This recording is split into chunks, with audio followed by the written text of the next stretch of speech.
Amen. Salamat po sa kagalakan na yan. Salamat sa mga ngiti. Alam niyo po, dito po ako laging nabibigyan ng pagkaunawa na hindi po talaga nasusukat sa dami ng bilang para sabihin natin na dapat tayo ay maging masaya. Pero hindi naman po tayo natutuwa na ganito lang ang ating bilang. Alam po natin na ang pagdami at paglago ng isang gawain ay hindi po nagagawa ng sino man sa atin kung hindi ay niluloob ng Diyos. At kung tayo ay karapat-dapat, hindi po malayo na mangyari po sa atin yan. At ngayong umaga, ako po ay nagpapasalamat dahil ito, parang kailan lang, piling na piling ko nga, parang January pa lang eh. Pero October na pala eh, no? So, hindi ko alam kung ano ba ang plano ng Diyos sa mga darating na panahon. Pero isa lang po ang nagtitrigger sa aking pagkatao na kung ano itong mga nangyayari, alam ko din na hindi lingid sa inyong mga nararanasan. Ito po ay nangyayari hindi dahil ginugusto ng sino man, kung hindi, marahil ito ay tanda na tayo ay magpakasumigasig na. Abutin na natin yung mga dapat maabot. Alam niyo po, isa lang sa pinakamalungkot na parte na lagi ko po itong nakikita. Isa sa mga kaibigan ko, isa sa mga kakilala ko, isa sa mga taong nakahalubilo ko, at lalo na, isa sa kapamilya ko, ay makikita kong humiyaw sa dagat-dagatang apoy ng impyerno kasi wala akong ginawa. Isa lang po sa naiisip ko na kung mayroon man akong kaibigan, kakilala, mahal sa buhay, na hindi mapunta sa lugar kung saan ipinangako ng Diyos ang buhay na walang hanggang kasama si Kristo, ay wala na po akong sisisihin sa aking sarili. Na ibig sabihin, katulad ng mga lingkod ng Panginoon, tinapos nila ang kanilang takbuhin sa mundo na to, na hindi tumingin sa mga bagay na kung anong mayroon sa mundo. Kung hindi, tinapos nila yung takbuhin nila sa mundo na to, na nagawa nila ang kalooban ng Diyos. Kaya mga minamahal kong kapatid, unang linggo ng October, tapos na po natin yung month of September. At salamat sa mga nagkaroon po ng kaarawan sa month of September. At kayo po ay eto pa rin ngayon. At may plano po ang Diyos sa susunod na isang taon. Alam ko pong hindi pwedeng wala. Dahil yun po ang sinasabi sa Biblia, ayon sa ating mga napag-aralan, ang Diyos ang nagpaplano para sa ating lahat. At lalo na po ngayon, na parating na matapos ang October, mayroon pa po tayo mga kapatid sa pananampalataya na magkakaroon po ng kanilang isang taon ulit na pagpapalang ng Diyos. So ngayon, nung pinag-aaralan ko po ang buwan ng October, sabi ko, Lord, ginawa mo pong napakagandang baybayin yung month of September. Sana po itong month of October, gawin mo pa rin po ito, nakalugod-lugod. Dahil ito po ay talagang dapat magmulat na sa amin bilang tao at mananampalataya. Alam niyo po yung kinakanta ng mga bata kanina habang pinapakinggan ko. Kung masasabi lang talaga natin yung nararapat at makikita talaga sa atin, hindi lang natin basta kinakanta, hindi lang natin basta sinasabi sa kapwa natin na mahal ka ng Panginoon. Kung hindi, ipinapadama natin sa kanila na ang pagmamahal ng Panginoon, hindi lang po basta naririnig, kung hindi yan ay nararanasan. Alam niyo po, sayang. Sabi ko nga, simula pa noon yan ang naobserbahan ko, ang mundo para ng sari-sari store ang mga churches, na parang kahit sa kabanda lumingon, dito at sa kabilang kanto may church uli, at sa kabila may church uli. Ang dami ng mga home churches. Pero bakit ganoon pa rin ang nangyayari sa tao? Bakit parang, Panginoon, iasa na lang ba namin sa iyo? Na maniwala na lang kami doon sa sinasabi mo na hindi naman kami ang pumipili at hindi kami ang nagliligtas kung hindi ikaw? Pero paano po kaya kung ang mga tao ngayon ay pinili ng Diyos pero wala pa po tayong sinasabi sa kanila? Ano kaya ang mangyayari sa atin? Mga minamahal kong kapatid, ito po ang salitang joy and hope. Paano natin masusumpungan yung kagalakan samantalang yung pag-asa na wala sa atin? Mas mahirap po na hanapin ang pag-asa at hahabulin natin ang kaligayahan. Marami na po ang kumakanta niyan. Lalo na pagdating sa kaligayahan, ang hinahanap. Alam po natin pare-parehas na ang tunay na kagalakan at kaligayahan dahil sa pag-asa na itinanim ng Diyos sa ating mga puso. Ang pag-asa po na yan ay hindi basta nangyayari dahil lang alam natin na may Diyos. Hindi po nangyayari ang pag-asa na yan dahil lang alam natin na Kristiyano tayo. Hindi po natatapos dyan dahil alam lang natin na tayo ay ligtas na. Nakita ko po dito yung mga bata na kumanta. May isang teacher, isa lang ang teacher, ikaw lang Sister Joey nandito. Ikaw lang ang teacher nandito sa taas, Sister Leia. Ngayon, tanongin ko po kayo, na-share ko ba sa kanila ang assurance of salvation? Matatandaan na po yung mga yun. Tingin ko lang. Hindi na po bababa sa 10 years old ang bawat isa nun. Alam na ba nila yung assurance of salvation? Na pagka ba dumating ang Panginoon anytime, alam nila na sa langit sila papunta? Mga minamahal kong kapatid, huwag na po tayong magpapabaya. Ako na po ang nagsasabi. Kailan pa tayo magsisi? Umuli na ang lahat. Lagyan natin sila ng totoong pag-asa. Hindi yung kwento lang. Hindi yung basta lang natin sinasabi sa ating mga kapatid, kakilala, kaibigan, mga mahal natin sa buhay, mahal ka ng Diyos. Pero naman hindi pinaalam kung ano ang paraan. Alam niyo po yung bulag? Nung tinanong ng Panginoon, ayun, pinag-aralan natin sa Sunday school natin. Nananampalataya ka ba? Ano sa akin ng bulag? Ipakilala niyo po sila sa akin nang manampalataya ako sa Kanya. Kung hindi po natin ipinapakilala sa kanila, sino ang gagawa nito? Pakilala po natin. Huwag na huwag po dumating ang punto.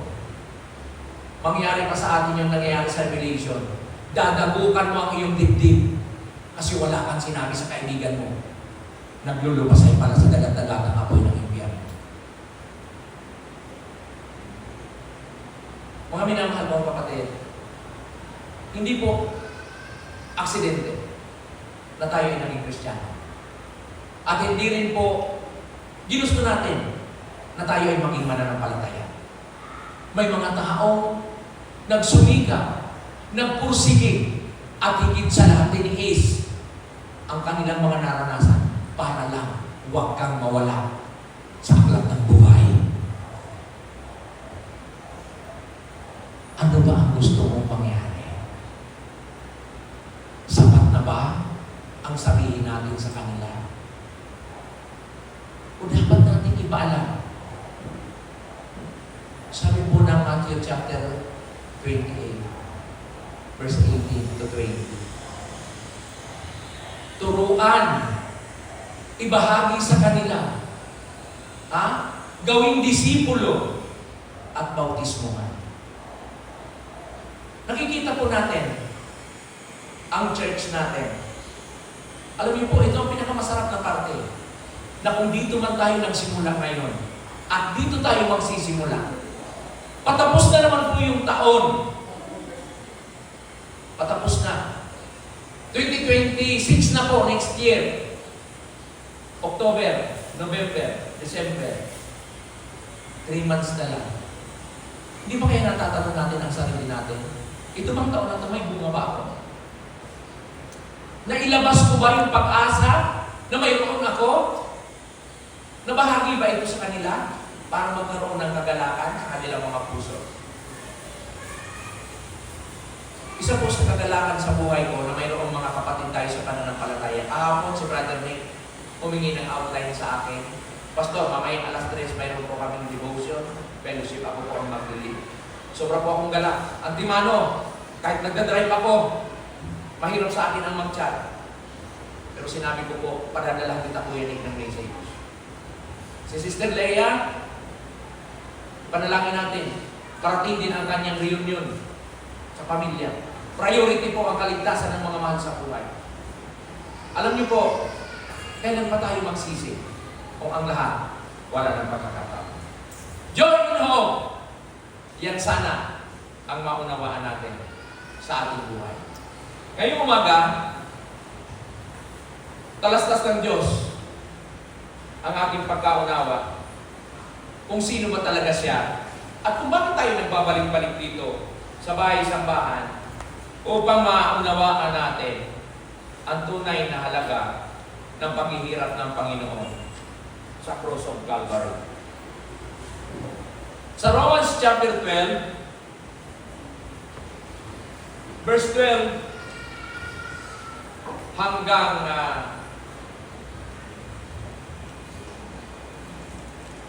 15, grabe po ang pag-unawa na gusto ng Diyos ipaalam sa atin ngayon.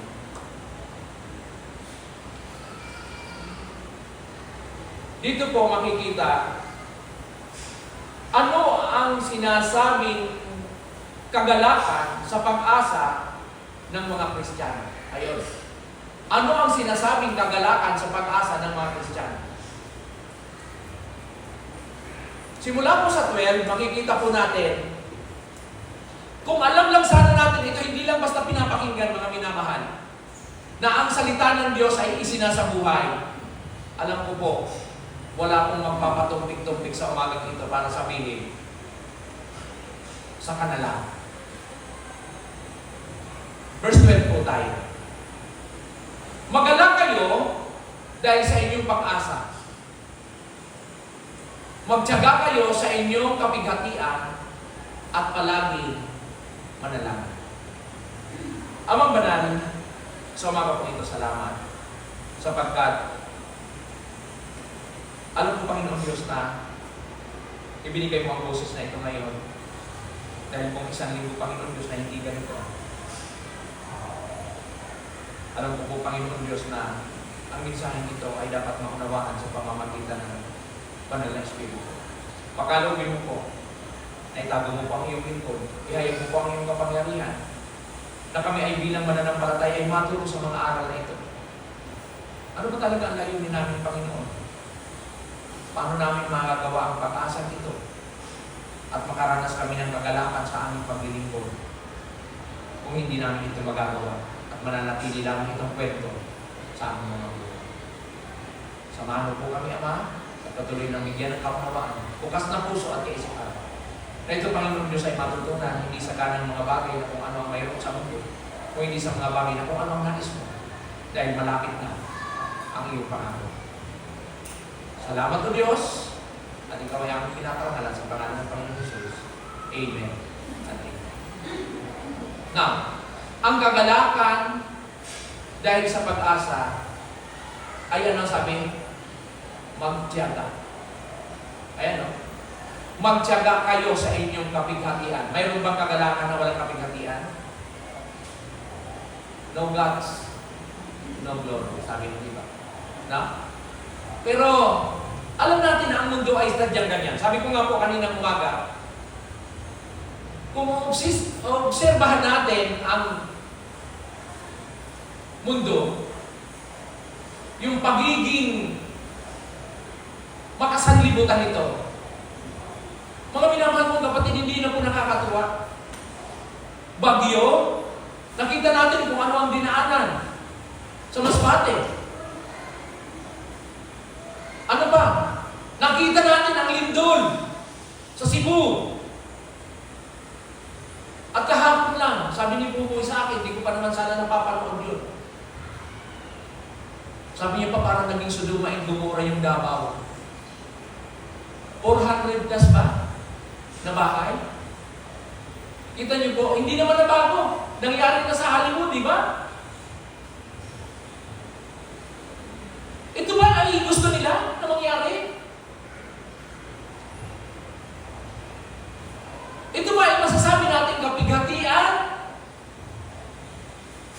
para sa mga tao.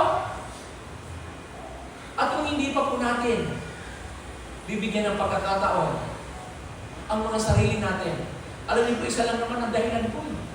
Alam niyo po, kahit mabigat yung pakiramdam, nung Friday, magkakasama kami, pumunta ng Hagonoy, at hindi pa umaabot ng hapon, kailangan na namin lumayo doon, unti-unti nang dumataas yung tubig. Sabi ko nga, habang nakaupo kami ni Tita Violi, ni Tita Tonya, may hose na sa likod namin, bumubuga na ng tubig. Well, grabe. Alam niyo po, ito po yung buhay na hanggang kailan tayo aasa na ang lahat ng mga hiniran ng Diyos ay matapos na. Alam niyo po, binasa ko na po ito sa inyo din dati. Sa Acts chapter 12 din naman, 26 hanggang 31. May hinahantay na bilang ang Panginoon para sa mga hintil. Kaya hindi po mangyayari ang lahat ng ito.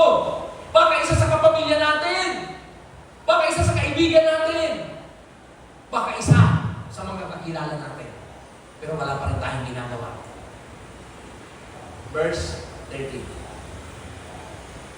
Tumulong kayo sa mga nangangailangan ng mga kapatiran at patuloyin ninyo ang mga taga-ibang lugar. Alam niyo mga minamahal kong kapatid, hindi naman kailangan laging literal ang iisipin natin. Yung nga sinabi ko last Sunday, na kapag mayroon tayo nababasa sa Biblia, huwag natin agad iniliteral. Tingnan natin ano ba pinag-uusapan. Alam niyo po, kung magpapatuloy tayo sa mga taga-ibang lugar, hindi naman na po yan maganda ngayon eh. Subukan niyo, hindi mo kakilala, patuloy niyo sa bahay mo. Ano mangyayari? Diba? Pero hindi yun ang nais ng Diyos. Na yung kanyang mga bagay na dapat maalaman kung sino man yung taong yan, paraanin natin. Ipaalam natin sa kanila. Araw-araw, iba-iba ang nakakahalubilo natin. Tama? Araw-araw, iba-iba ang kasama natin. Araw-araw, may bago tayong kakilala. Ano ba? Verse 14 po. Idalangin ninyo ang mga umuusig sa inyo. Idalangin ninyo sila at huwag sumpain. Mga minamahal, ulitin ko, hindi naman laging literal. Kung ipinanalangin at ipapanalangin, alam mo po na walang Kristiyano na mananalangin para sa tao. Nahatulan siya ng Diyos.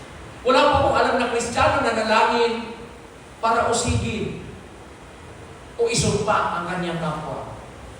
Tayo po ay mga Kristiyano na tinuruan ng tamang pananalangin kung paano pagpalain ang ating mga kakilala, kaibigan, at mga mahal sa Diyos. Na lagi natin sinasabi, huwag po ninyong lalampasan ng pagpapalang nakalaan sa araw na ito ang bawat kaibigan, kakilala, at mga mahal sa Diyos. Perspective. Makigala kayo sa mga nagagala at makitangis sa mga tumatangis. Mga minamahal kong kapatid, siguro may mga kaibigan kayo na hanggang ngayon, hindi lang nagsasalita, pero ramdam na ramdam ang pagtatangis sa kanilang mga puso. Bakit? Hanggang ngayon, wala pa silang assurance sa Diyos. Na hanggang ngayon, mga minamahal kong kapatid, na nanatili pa rin na nagsasabing Kristiyano, pero yung buhay Kristiyano ay hindi pa rin makita sa kanya. Marami sa atin na mananampalataya, nagsasabi, ako Panginoong Diyos ay nakatitiyak. Pero yung mga mahal natin sa buhay, kamag-anak, nabubuhay pa rin sa kung ano yung alam nila. Mga minamahal kong kapatid, simple lang. Ang mailatag natin sa kanila ang tunay na daan patungo sa langit. Hindi na po kailangan pang dekorasyon na natin at hindi na natin kailangan pang lagyan ng kung ano-ano mga paraan na gusto natin para sila ay makaunawa. Alam niyo po, kalat na sa mundo na to. Ako habang nasa sasakyan, dati may na-search ako na radio station sa FM yun na. Puro Christian song ang kinakanta. Puro hymnals pa minsan. At itong nakaraan na naman, may isang, kasi ang FM, parang tatlong hati yan kung hindi ako nagkakamali. Pagkat inano mo sa radyo, nagiging tatlong hati. May FM na isang side na ganyan. may FM na ganyan. Pag pinindot mo, puro sila FM. Pero, yung isang station na naman ulit, alam mo, simula umaga alas 6, preaching ang maririnig mo. Eh, may 702 DCAS na tayo na hindi nabawala ng programa simula sa umaga, garden ng panalangin o hardin ng panalangin sa umaga. Hanggang sa gabi, mayroong gawain. Alas 12 ng gabi natatapos. So mga minamahal mong kapatid, kalat na. Pero bakit ang mundo natin ay parang mas pinipili pa? Yung mga bagay na hindi natin nakikita sa harapan ng Diyos. Baka isa sa atin ay sinasabihan ng Panginoon. Alam niyo po, isang kaluluwa lang ang tumalikod sa dati niyang buhay at yakapin ang pangako ng Panginoon. Buong anghel sa langit ang nagsasaya. Hindi ba napakasarap na may isang katulad natin na ginamit ang Panginoon para yung tao na yun ay mapabilang sa kagalakan ng mga anghel sa langit? Wow! Verse 15, makigala kayo sa mga nagagalak at makitangis sa mga tumatangis. Yan po ang tunay na pag-ibig. Yan po ang tunay na joy na may pag-asa. Diyan po sa mga talata ng Biblia na makikita po natin, tanging sa Diyos matatagpuan. Yan o. Parang naalala ko may kanta niyan. Tanging sa Diyos matatagpuan. Tama ba? Okay. May kanta na talaga. Bakit kaya sa Diyos lang natin matatagpuan? Number 1, binigyan ng Diyos ang lahat ng pagkakataon. Grabe ha. Kaya alam niyo po, lagi ko ito rin ang binabanggit sa inyo. Alam niyo po, hindi hahatol ang Diyos sa tao dahil Diyos siya. Binigyan lahat ng pagkakataon. Kaya kung ikaw ay mapapahama sa impyerno, hindi na kasalanan ng Diyos. 2 Peter chapter 3 verse 9. Ang Panginoon ay hindi nagpapabaya sa kanyang pangako, gaya ng inaakala ng ilan. Hindi pa niya tinutupad ang pangakong iyon alang-alang sa inyo. Binibigyan pa niya ng pagkakataon ang lahat upang makapagsisi at tumalikod sa kasalanan sapagkat hindi niya nais na may mapahamak. Christians, believers, mga anak ng Diyos, ano na? Tapos na yung 2025. Nananatili pa rin ba tayong tutuligsain ang aral at turo ng Panginoon para sabihin natin na ang dapat mangyari ay ang gusto natin? Na ang dapat mangyari ay kung ano lamang ang kaya natin? Baka, kaya hindi pa pinagkakaloob ng Panginoon dahil binibigyan pa ng tsansa ang mga makasalanan na dumilat ang mga mata. Second point. Mayroong bunga ng Espiritu. Yes, Pastor, alam ko naman po na ang Diyos ang magliligtas. Ang Diyos ang pumipili. Kanino ba yung bunga ng Espiritu? Nasa kanino? Galatians chapter 5, verse 22-23, pakinggan natin. Baka hindi pa tayo namumulat. Subalit ang bunga ng Espiritu ay pag-ibig, kagalakan, kapayapaan, katyagaan, kabaitan, kabutihan, katapatan, kahinahunan, at pagpipigil sa sarili. Walang batas laban sa mga ito. Iyan ba ihanapin natin sa Diyos? Mga mananampalataya, mga anak ng Diyos, sa Kanya ba natin yan hahanapin? Dapat yan ay nasa atin na. Why? Nabubuhay tayo ayon sa wangis ng Diyos. Ikaw ang patutuo ng totoong Diyos. Ikaw ang naglalatag ng tunay na makapangyarihan sa lahat. Pero pagtutuligsa sa gusto nating mangyari kung ano ang nais ng Diyos. Na hanggang ngayon, parang hindi pa rin natin alam, kailan pa? Ulitin ko. Kaya tumagal ng 40 taon ang mga anak ng Diyos sa disyerto. Simula nang pinalaya sila sa Egypto. Dahil hindi nila matanggap na tama ang pagpili ng Diyos. Na hindi nila matanggap tama ang plano ng Diyos. Na hindi nila matanggap, dapat sila ang nasusunod, hindi ang Diyos. Hanggang kailan? Hanggang saan? Mga minamahal kong kapatid, pakalimiin natin mabuti. Nasa atin na ang fruit of the Spirit. Nasa atin na yan. Hindi natin yan pwedeng tingnan sa iba. Tayo, dapat. Kaya sabi ko, kahit anong salita, minsan nakausap ko yung pastor na kasama natin sa LCBF. Kahit gaano kaganda yung preaching, kahit gaano pa kaganda ang mensahe sa sinasabi ng pastor, kung ang puso natin ay hindi talagang matuwid sa harapan ng Panginoon, maghiwa-hiwalay tayo dito hanggang mamaya. Hanggang matapos yung 2025, wala pa rin tayong magagawa. Number 2. Dito natin makikita, tanging sa Diyos lang matatagpuan. Number 3.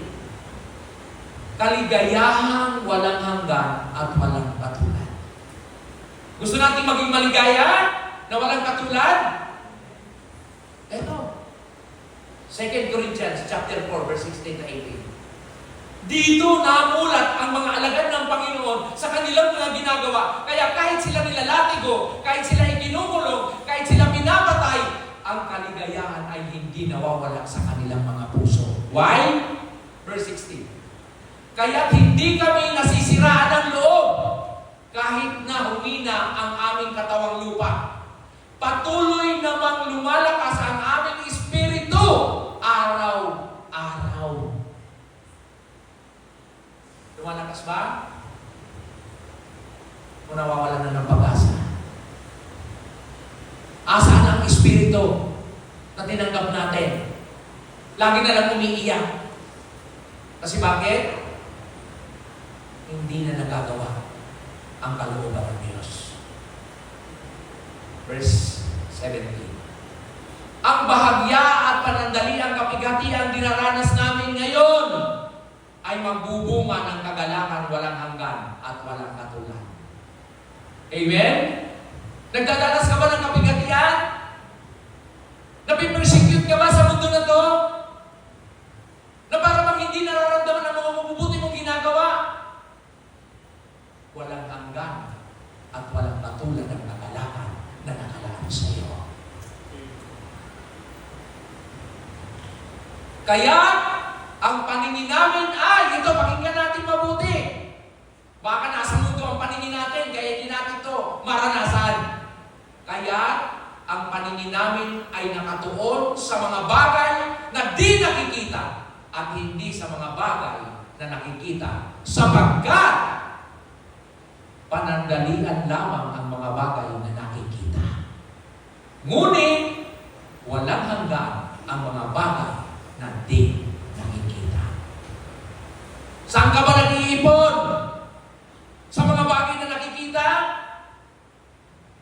Mga minamahal, ninakaw na ang bilyon. Magtataas na naman ang buwis ngayon. Baka nakakalimutan natin. Kung dito lang tayo sa lupa mag-iipon, maraming tanga. Tanga pala, sabi ko sa Bible. Maraming tanga ang maninira. At maraming mga magnanakaw. Para saan ang mga bagay na mayroon tayo sa mundo? Kung ang sinasabi ng Biblia, ang mga bagay na hindi nakikita, ang tunay na kagalakan sa pagsunod natin sa Diyos. Yan. Kaya ako salamat sa mga anak ng Diyos noon na nagkaisa, nagtutulungan. Sabi nga ni Pablo sa mga taga-Galacia, kahit parang wala na silang mga pera sa mga taga-Thessalonica, kahit wala na silang parang wala na, ubos na ang lahat, pero hindi pa rin nauubos ang pagtulong sa kapwa. Yun ang sinasabi ng Biblia. Tulungan daw natin, sabi natin sa binasa kanina, sa Romans chapter 12, verse 15. Baka nakakalimutan na natin to. Lagi na lang ako muna. Madalas ko itong marinig sa 7 auto DCAS. Ako muna. Ihahagis ang basura. Hindi iisipin ng iba. Laging iniisip, ako muna. Ganun. Huwag naman sana. Ayan, makita po natin mga minamahal kong kapatid. Kung tayo ay nag-iipon ng kayamanan sa langit, baka sana maisip natin. At hindi ko naman po sinabing waldasin nyo ang mga pinaghihirapan ninyo. At hindi ko naman po sinabi, ibaliwala nyo ang inyong pinagpapaguran. Ang sa atin, gawin natin ang ayon sa plano ng Diyos sa buhay natin. Second point. Paano ito maisa sa buhay ng mananampalataya? Pastor, yung joy and hope na sinasabi mo, hanggang ngayon po parang hindi ko yan maranasan. Pastor, hanggang ngayon, hindi ako makatulog, bagabag ako.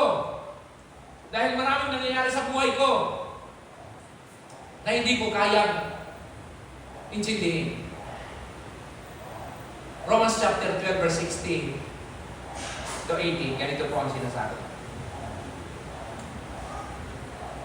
Magkaisa kayo ng saloobin. Nagkakaisa ba? O bahala na kayo, kanya-kanya. Magkaisa kayo ng saloobin. Huwag kayong magmayabang. Bakit ko sila pakikinggan? Ako lang dapat.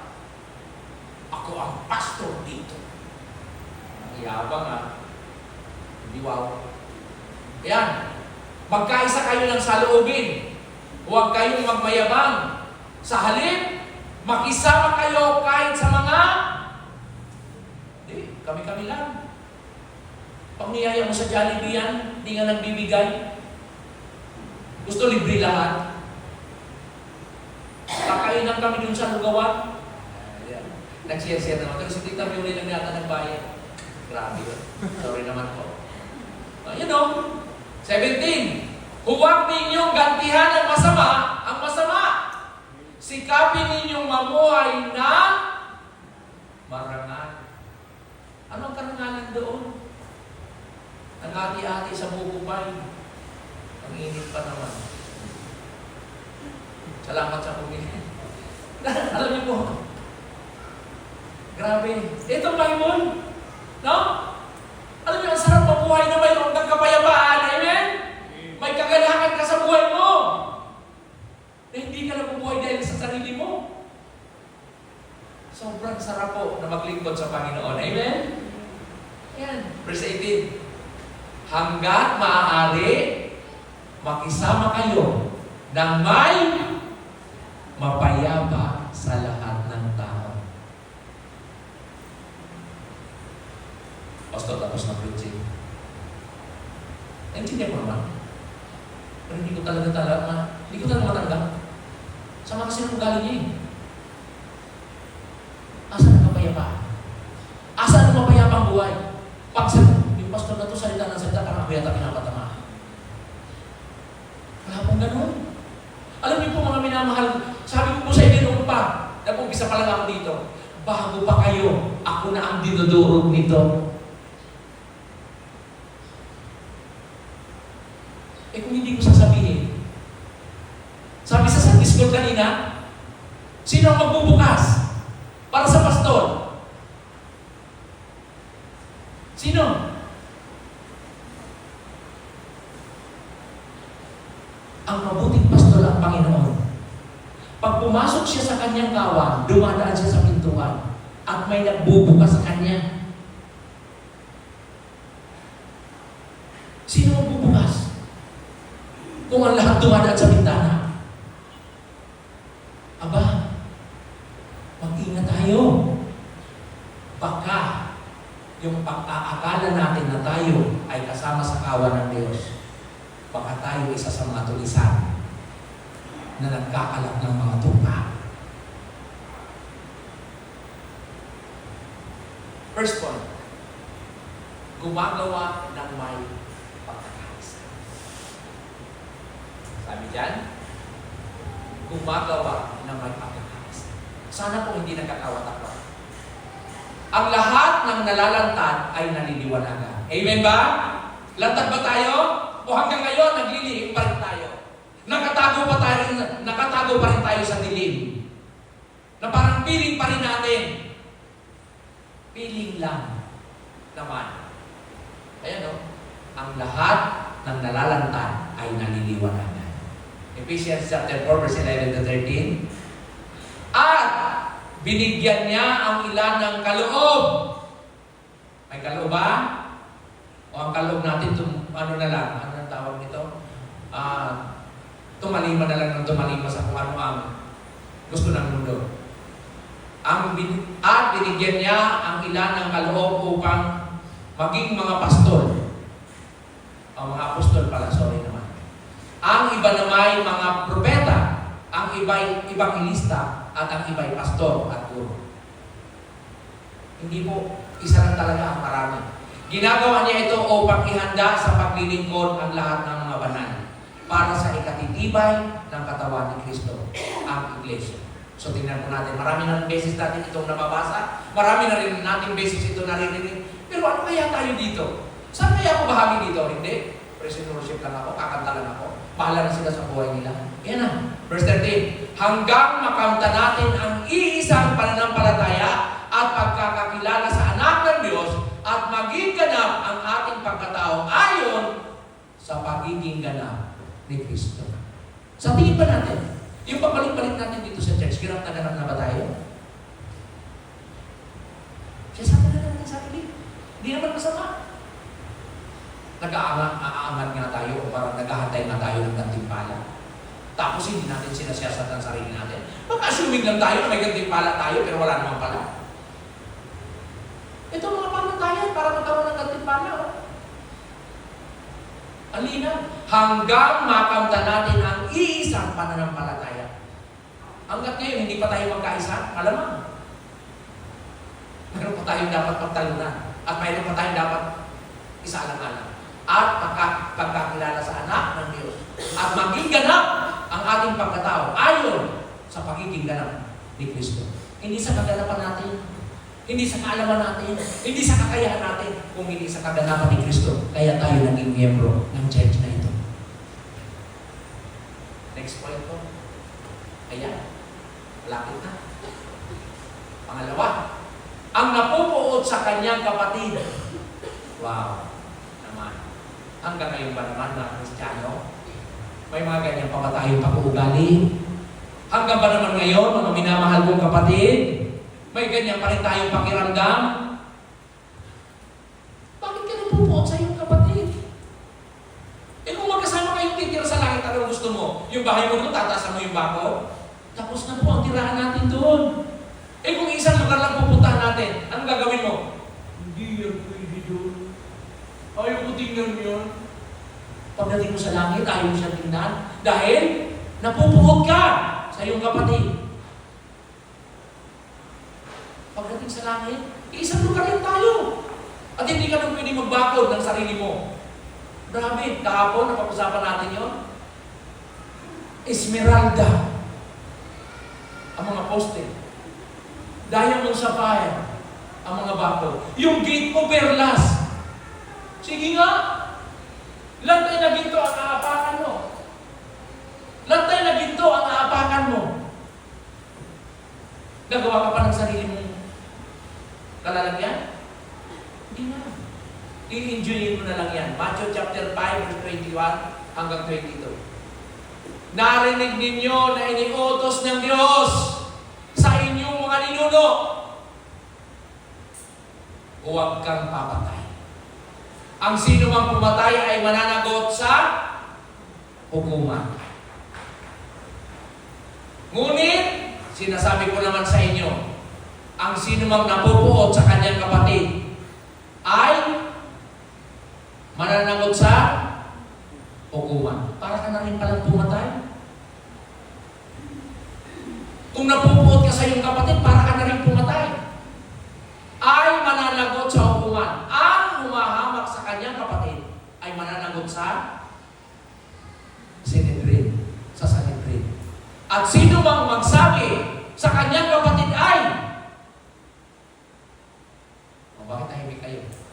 Ayaw niyo mabanggit, ano? Ay manganganib na maparusahan sa apoy ng impyerno. Grabe. Makatuwiran ba? Na mapuot sa kapatid? Tama na. Ilang taon na tayong napupuot. Pakala naman na magkasama-sama tayo, amen? Maganda ang magiging kahinatnan, amen? Sabi ko nga sa inyo kanina, natutuwa po ako, nakita nila, aircon na lang ang kulang. Wow! Di ba ang sarap? Baka pag-aircon na ang church. Doon na si pastor sa labas. Nasa ayos yung pastor niya. Okay. Next. Pangatlo. Gagawin ng Diyos ang nararapat. Sino ang gagawa? Si pastor? Ang bukas makalawal.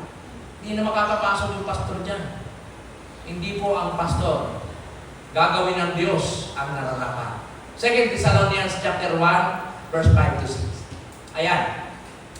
5 to 6. Ang lahat ng ito'y nagpapatunay na makatarungan ang paghatol ng Diyos. Hanggang ngayon sinasabi niyo pa rin, pastor, ang tagal na kasi. Ganyan pa rin ang buhay namin. Hindi kami magkasundo. Wala kami naiintindihan. Hanggang ngayon, ang sama pa rin ang loob ko sa kanya. Ayan na. Ang lahat ng ito ay nagpapatunay na makatarungan ang paghatol ng Diyos. At ginagawa niya kayong karapat-dapat sa kanyang kaharian na siyang dahilan ng inyong pagtitiis. Wow! Oh. Paano na? Yan ba? Isip-isipin natin. Baka lang nalilito tayo. Sa langit tayo papunta pero hindi natin maranasan yung sinasabi ng Biblia. Baka hindi sa langit-langitan lang tayo. Huwag naman sana. Verse 6. Gagawin ng Diyos ang nararapat. Tiyak na pahihirapan niya ang mga nagpapahirap. Kita niyo? Oh. Bakit tayo naghihimuto? Sinabi mo na sa Kanya, mahal ka ng Panginoon. Iniligtas ka niya sa kapahamakan sa impyerno. Pero ganyan ang ibinabalik sa iyo. Pahihirapan niya ang mga nagpapahirap sa iyo. Hindi ako, mga minamahal. Pakalubig lang na ilagay natin yan sa ating mga puso. Kasi baka assuming lang tayo na Kristiyano tayo, kaya walang kapayapaan ang buhay natin kasi ganyan tayo mamuhay. Hanggang ngayon, hindi natin maalis sa ating mga sarili, hindi natin mapalaya sa ating mga puso ang mga kapahamakan na magdudulot sa atin ng pagpapahirap. Ayun.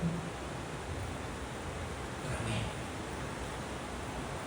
Konklusyon na tayo, makabutin ako ng alanganin. Ito ba ay kautusan o karanasan? Yung bang pinag-usapan natin ngayon sa Joy and Hope, yan ba ay kautusan o karanasan? You know, Romans chapter 12 verse 19. Tingnan natin kung yan ba ay kautusan o karanasan. Mga minamahal, ini, kayong maghiganti. O yan mga minamahal, huwag kayong maghiganti. Ipaubaya ninyo iyon sa Diyos sapagkat nasusulat, akin ang paghihiganti. Ako ang gaganti, sabi ng Panginoon. Kautusan o karanasan? Nasa puso ninyo yan kung paano nyo yan tatanggapin. Yan ang conclusion na ating pag-uusapan. Sabi ng Panginoon, akin ang panghihiganti. Sabi ng Panginoon. Application tayo. Yan. Mabilis lang pala talaga. Kung nagugutom ang iyong kaaway, pakainin mo ng lason. Wala mga pala ito. Parang nagkamali ako sa pagbasa. Kung nagugutom ang iyong kaaway, pakainin mo. Pero wala na po akong dinugtuma. Kanina lang yun. Ngayon wala na. Kung nagugutom ang iyong kaaway, pakainin mo. Next, huwag kang padaig sa masama. Kundi, daigin mo ng mabuti ang masama. Nandyan po yan sa Romans chapter 12, verse 20 hanggang 21. Makinig po tayo mabuti. Sabi ko kanina sa 19, yan ba ay kautusan o karanasan? Sa 20, subalit, kung nagugutom ang iyong kaaway, pakainin mo. Kung nauuhaw, painumin mo. Sa gayon, magbubunton ka ng mga baga sa kanyang ulo. Sagot ito sa ating conclusion. 21 po. Huwag kayong magpadaig sa masama, kundi daiginin ninyo ng mabuti ang masama. Kristiyano daw ako. Sana po malinaw sa atin ngayon at hanggang sa mga susunod pang linggo na ating topic. Ano ba ang layunin natin bilang mananampalataya? Hanggang saan ba tayo sa ating kinalalaman ngayon? Nakatitiyak? Baka assuming lang tayo na tayo ay mayroong joy and hope kasama ni Kristo. To God be all the glory. Tumayo tayo.